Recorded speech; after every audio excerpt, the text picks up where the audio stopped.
Good morning and welcome to the verse of the day on this fourth of February 2020. And that's the verse of the day plus. Today, the verse of the day comes from Psalms chapter 18, verses 1 and 2. So, Psalms 18, let's got in brackets here for the director of music of David, the servant of the Lord. He sang to the Lord the words of this song when the Lord delivered him from the hand of all his enemies and from the hand of Saul. He said, I love you, Lord, my strength. The Lord is my rock, my fortress, my deliverer. My God is my rock, and in whom I take refuge, my shield and my horn of salvation, my stronghold. And I guess there's not much to say because this is David saying this, but we should try and do the same. Have the Lord be our strength, our rock, our fortress, our deliverer, in whom somebody whom we take refuge. Have him be our shield, our horn of salvation, and our stronghold. Somewhere to be protected when need to be, and fight off the enemy. Because a stronghold is somewhere where you fight off the enemy, but they can't get in. Okay, so I think that's about all I can think of to say for that verse. So we will go on to the book.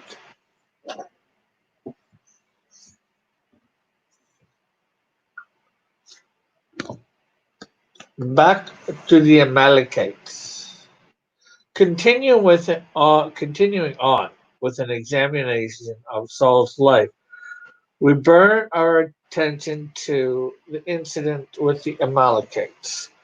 On a timeline, this, of course, happened after Saul's encounter with the Philistines. What fueled Saul's disobedience with the Amalekites? Why would he spare the king's life and save the best animals when God's directive was so clear? Once again, it's nothing more than covetous behavior driven by Saul's insecurity and discomfort in the will of God. First, why spare the king? The conqueror of a nation is huge achievement. To conquer a nation is a huge achievement. And in those days when kings were victorious in battle, they would often bring the defeated king back to their palace and have the king of a foreign nation. To have the king of a foreign nation defeated in your midst was like having a trophy every time you glazed upon him. It reminded you of your victory over his entire country. As often as your officials and your palace servants beheld him, it reminded them how powerful a leader you were. It was an ego and confidence booster, and this was beneficial, especially if you were an insecure leader. Second, why not keep the best of the sheep and the goats and the cattle, the fat calves, the lambs? Again, it was for the same reason. Saul coveted, respected, and honored for his soldiers and people. It gave them the best Amalekite animals. It would serve as a reminder of his great leadership. In times to come, they would reminisce and brag about his strength and strategy and wisdom to attack the defeated nation. They would see God. They would see that God was on his side, and it would keep people from questioning his authority. Saul's covetousness drove him to continuously Saul's covetousness drove him to be continuously validated. He actually set up a monument to himself after the victory. When confronted by the prophet for his disobedience, he was more concerned about how his leadership team and citizens would view him, not not that he disobeyed God. See 1 Samuel chapter 15, verse 30. In his eyes, the absence of Samuel, the most respected prophet in the nation, would dent his reputation, especially after Samuel had just corrected him.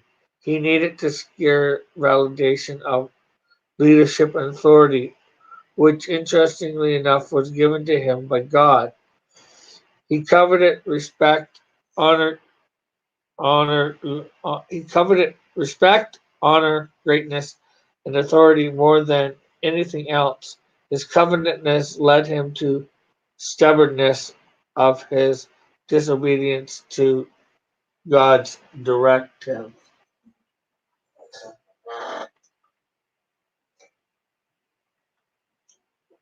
Simply put, Saul was not content in the will of God.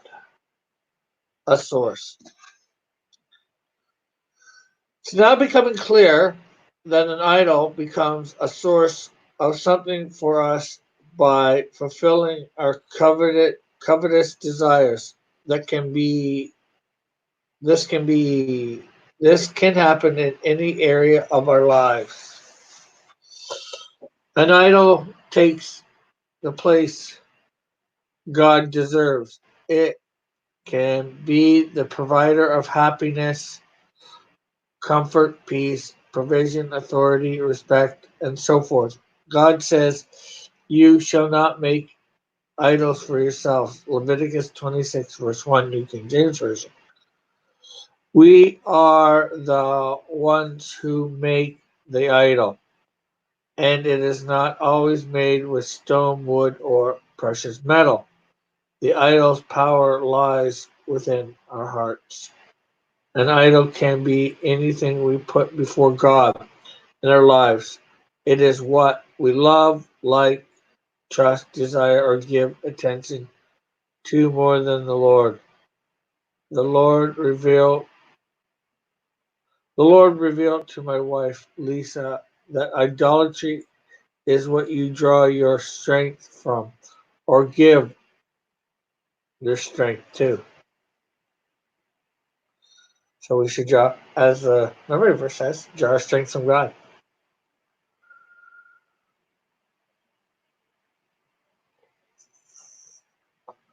Uh, a believer is drawn into idolatry when he allows his heart to be stirred with discontentment and looks for satisfaction outside the obedience of God.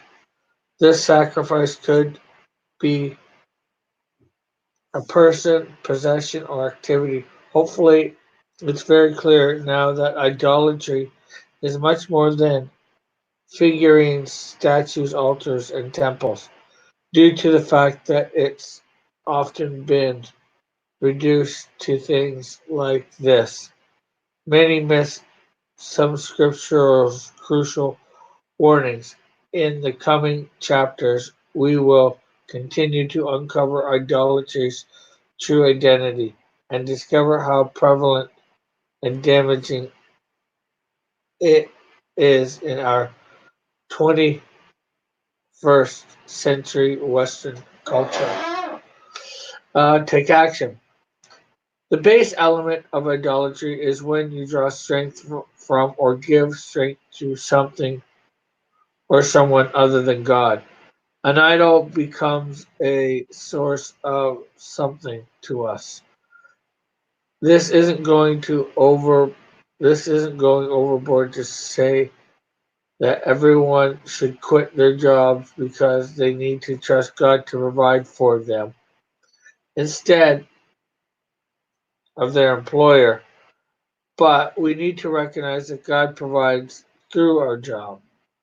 We we see that God provides love through our family, and we love them in return.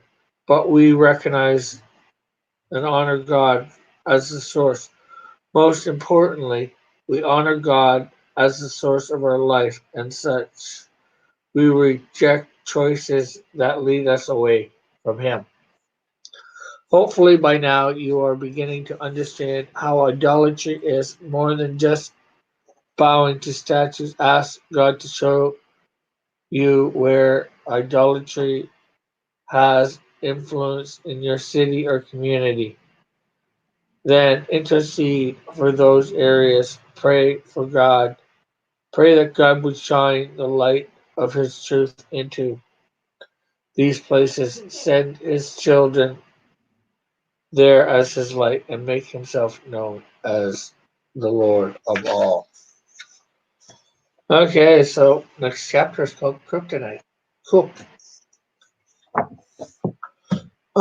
So that's the end of that chapter. So I guess that's the end of today. Nobody's here to make any comments. So thank you everybody for tuning in. Bye for now. God bless. Hopefully see you at high noon.